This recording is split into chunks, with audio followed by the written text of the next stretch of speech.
Assalamualaikum warahmatullahi wabarakatuh. Perkenalkan, nama saya Septiawan dari Fakultas Teknik Mesin Reguler A. Di sini saya akan menjelaskan klarifikasi macam-macam najis. Najis itu terbagi tiga, yaitu najis mukhofafa, najis mutawasito, dan najis mughalazo. Yaitu yang pertama, najis mukhofafa. Najis mukhofafa adalah najis ringan, yaitu air kencingnya bayi laki-laki yang belum berumur 2 tahun dan belum makan apa-apa selain air susu ibunya. Cara membersihkannya dengan air yang mengalir. 2. Najis mutawasito, yaitu najis sedang. Misalnya najis yang keluar dari kubul dan dubur, yang keluar dari manusia atau hewan, kecuali air mani. Najis mutawasito terbagi menjadi 2 jenis, yaitu najis ainiyah dan najis hukmiyah. Najis ainiyah yaitu najis ainiyah, najis yang berwujud dan dapat dilihat, memiliki warna, bau, dan rasa.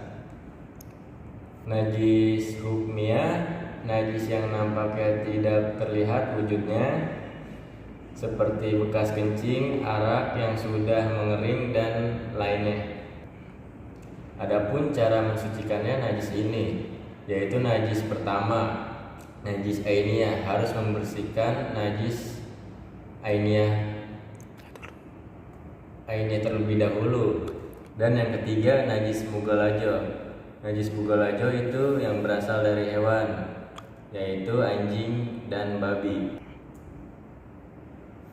Pembersihannya najis dengan membasuhkan udara dan campuran debu dapat dilakukan dengan 3 cara. Pertama, campur udara dan debu secara barengan, baru kemudian secara langsung pada daerah yang terkena najis. Cara ini adalah cara yang lebih utama dibandingkan cara lainnya. Macam-macam air dalam toharah terbagi menjadi 4. Yang pertama, air yang suci dan mensucikan. Yang kedua, air suci tetapi tidak mensucikan. Yang ketiga, air yang bernajis. Yang keempat, air yang makruh. Hadas kecil adalah kotoran atau najis yang dikeluarkan oleh manusia yang manabila si orang tersebut hendak sholat atau membaca Al-Quran harus bersuci dulu dengan cara memwudu atau tayamum. Contohnya, yang pertama kencing, yang kedua buang air besar, yang ketiga kentut. Sedangkan hadas besar adalah keadaan khusus orang yang manabila akan sholat atau membaca Al-Quran, maka harus bersuci dengan cara mandi. Contohnya haid, nifas, keluar mani baik sehabis bersetubuh. Rukun-rukun wudhu terbagi menjadi 6 bagian. Yang pertama niat, yang kedua membasuh muka, yang ketiga membasuh kedua tangan sampai siku, yang keempat menyapu bagian kepala, yang kelima membasuh kedua telapak kaki sampai kedua mata kaki, yang keenam mempraktikkan tata cara berwudu.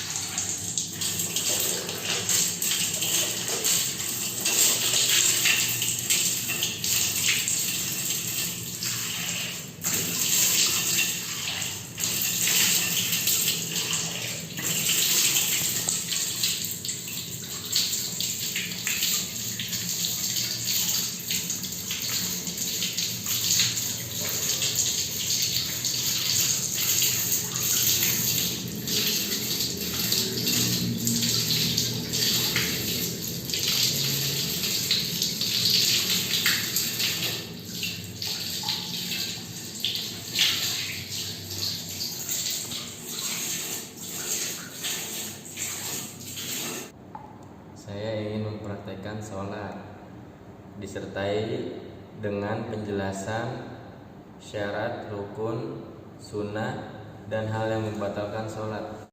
Syarat-syarat sholat ada 5. Yang pertama, suci dari hadas besar dan hadas kecil.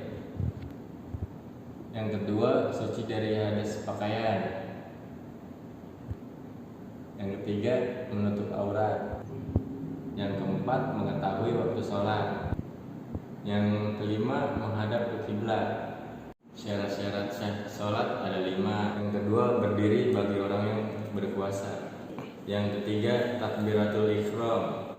Usolli pada subhi rakaataini mustaqbil kiblati adaan lillahi ta'ala. Yang kedua, berdiri bagi orang yang berpuasa.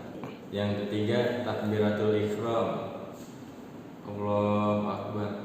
Allahu akbar kabira walhamdulillahi katsira wa subhanallahi bukratan wa asila. Yang keempat, membaca surah Al-Fatihah. Bismillahirrahmanirrahim. Alhamdulillahirabbil alamin. Arrahmanirrahim. Maliki yaumiddin. Iyyaka na'budu wa iyyaka nasta'in. Ihdinas siratal mustaqim. Siratal ladzina an'amta 'alaihim ghairil maghdubi 'alaihim waladdallin. Amin. Yang kelima, ruku dan tumakninah. Allahu akbar. Subhana rabbiyal azim wa bihamdi. Subhana rabbiyal azim wa bihamdi. Subhanal azim wa bihamdi. Yang keenam, i'tidal dan tumakninah. Sami Allahu liman hamidah. Rabbana lakal hamdu mil'us samawati. Yang ketujuh, sujud 2 kali beserta tumakninah. Allahu akbar. Subhana rabbiyal a'la wa bihamdi. Subhana rabbiyal a'la wa bihamdi. Subhana rabbiyal a'la wa bihamdi. Rabbi firli warhamni wajburni warfa'ni warzuqni wahdini wa'afini wa'fu'anni. 10. Membaca tasyahud akhir. At-tahiyatul mubarakatuh sholawatut thayyibatul lillah. Assalamu alayka ayyuhan nabiyyu wa rahmatullahi wa barakatuh. Assalamu alayna wa ala ibadillahi sholihin. Asyhadu an la ilaha illallah wa asyhadu anna muhammadar rasulullah. 11. Membaca sholawat atas Nabi Muhammad SAW. Sekurang-kurangnya membaca sholawat seperti berikut. Allahumma sholli ala sayyidina Muhammad wa ala ali sayyidina Muhammad. Yang ke-12, memberikan salam. Yang pertama, menghadap ke kanan. Assalamualaikum warahmatullahi wabarakatuh. Yang kedua, menghadap ke kiri. Assalamualaikum warahmatullahi wabarakatuh. Hal-hal yang membatalkan salat ada 5. Yang pertama, meninggalkan salah satu rukun. Yang kedua, meninggalkan salah satu syarat. Yang ketiga, sengaja berbicara. Yang keempat, banyak bergerak. Yang kelima, makan atau minum. Syarat-syarat wajib puasa ada 6. Yang satu, Islam. Yang kedua, mumaiz. Yang ketiga, suci dari hadas besar. Yang keempat, berakal. Yang kelima, balik. Yang keenam, kuat berpuasa. Rukun puasa ada 2. Yang pertama, niat. Yang kedua, menahan diri sejak terbit fajar sampai terbenam matahari. Yang terakhir, saya ingin menjelaskan apa yang dimaksud dengan zakat, infak, dan sedekah. Zakat menurut istilah agama Islam artinya kadar harta yang bertentu dengan diberikan kepada yang berhak menerimanya dengan beberapa syarat. Hukum zakat adalah salah satu rukun Islam yang kelima,